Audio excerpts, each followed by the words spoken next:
Hey everyone, it's Amir.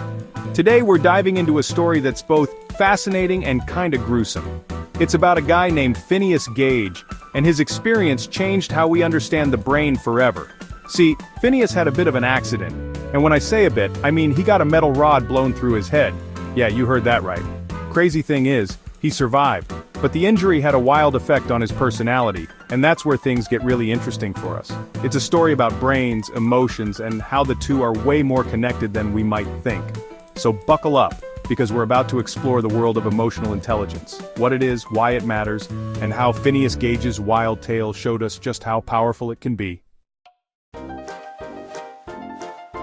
Okay, picture this. It's 1848, you're Phineas Gage, and you've got the toughest job on the railroad, packing explosives.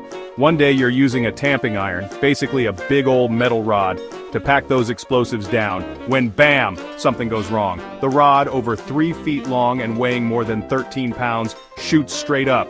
It enters through your left cheek, goes behind your eye, and exits through the top of your head. I mean, can you even imagine? Amazingly, Phineas doesn't die instantly. In fact, he's conscious, can walk and even talk. People said he was cracking jokes on the way to the doctor. But here's the thing, while Phineas's body survived, the accident did something else.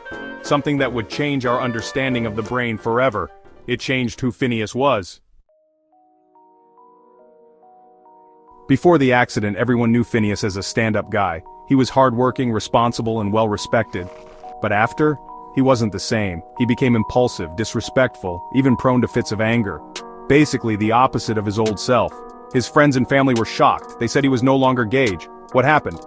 That tamping iron didn't just pierce his skull, it damaged a specific part of his brain, the frontal lobe. Now, we know that the frontal lobe is kind of like the control center for a lot of things that make us, well, us. Decision-making, self-control, planning, and, you guessed it, emotional intelligence.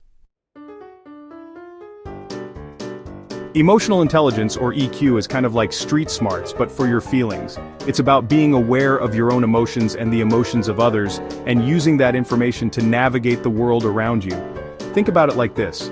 You know how sometimes you feel something really strongly, but you can't quite put it into words?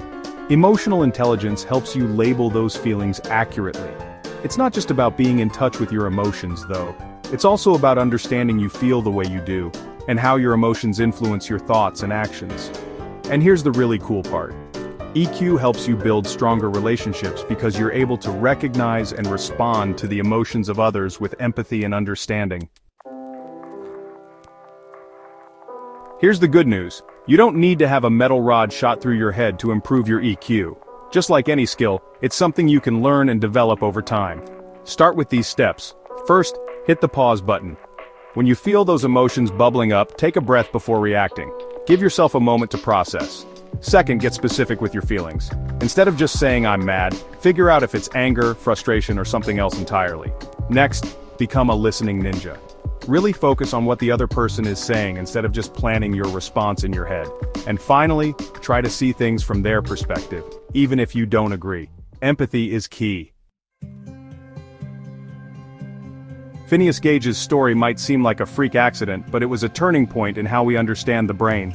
It taught us that personality isn't set in stone. It's deeply connected to the physical organ inside our heads. And the best part is, unlike Phineas, we have the power to choose how we respond to our emotions.